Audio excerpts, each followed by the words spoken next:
Alrighty, in this one we're going to go through filters, text and color select.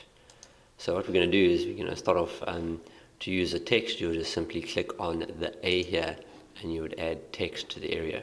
I've already added some text and I'm just going to show you a bit about working with this text.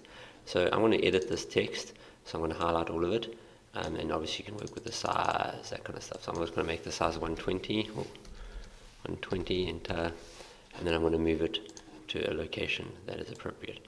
Now as far as the selecting of it, now I want it to be the similar color to what the Serenity writing is over there.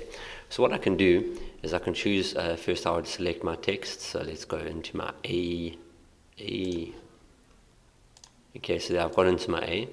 Now I've selected my text and I can choose a color here. Now this here is your color picker. Allow you to choose what color you want it to be, and I want it to be this reddish over here. So now go OK, and it will change it to that red. I'm still not 100% happy with that text, so what I can do is I can apply some filters to it to make it look more however you want. So for example, I can go filter and I can go decor. I want to add a bevel to it, and I want it to be quite a deep bevel. And when you add a bevel, you'll see that it didn't seem to do what it should have done. Or maybe I made it too big a bevel. So let me undo that. And let me Control Z. Let's try again. Filters. Add bevel. Let's do a smaller one. Let's do about 3, 4. Okay, there we go. That looks better. And you can see there's a little bit of a edge to the text that looks a lot better. And you can apply other filters, for example, like you can add de-ons. I haven't played around with these. You can add a lens distortion, which will only probably work on other stuff. Right? So you can add like different things to do different. So here I'm oilifying it, and you'll see there that it's sort of made it a bit more. It's making it a bit more. As you can move it around, it previews it at the bottom there, which is quite nice. So I want to change this to 10 and see what happens. Whoa. Then you really don't see it.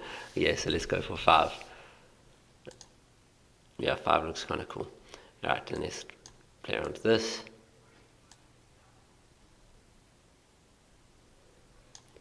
Cool. So that kind of makes it just look a bit better, and you can play around with the different filters. You can also do it on like sort of scenes. So like if you want to add the whole ship, you can add like a lighting effect to it, so light and shadow. Let's do a lens flare, which can kind of make it look like it's a photo. Then you can move that to whichever position you would want the lens flare to be, that kind of stuff. So filters allows you just to add effects to pictures. You can play around with them. There's a whole bunch of them. Artistic, you can cartoonify stuff. So I'll make it look more like a cartoon. And there I am in the window. Thistles on the thing, shield. So you get the idea. So I'm just going to save this now. But yeah, it wasn't the greatest of efforts, but you guys get the idea. And thank you for listening to this tutorial. I'll add a little bit about creating a cartoon, animating it. So to make an animation, I used a panda as an example actually for that one. I might work with something else. But yeah, cool. Thank you.